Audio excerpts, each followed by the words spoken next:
ఏంద్రా గబ్బి టెంపర్ పడ్డమేంద్రా? మన హైదరాబాద్ లో అందర పోటీ జరుగుతున్నాయిగా.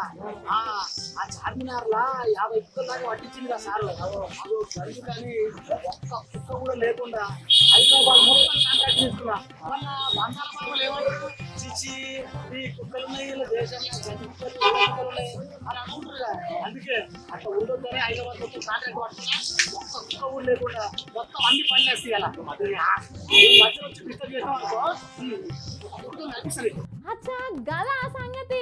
బయట నుంచి వచ్చిన అందాల సుందరి మన కళ్ళల్లా గీ కుక్కలు పడితే ఇచ్చి గీ దేశమేంది గీత గలీజుకున్నది అని అనుకుంటారేమో అని రేవంత్ సారు గాలు తిరిగే ఏరియాలల్లా కుక్కలను పట్టిస్తానరటనులా. ఇక గీ సర్కారు హయాంలా మనుషులకే కాదు కుక్కలకు కూడా స్వతంత్రం లేకుండా పోయిందని జనాలు అంతా అనుకుంటారు.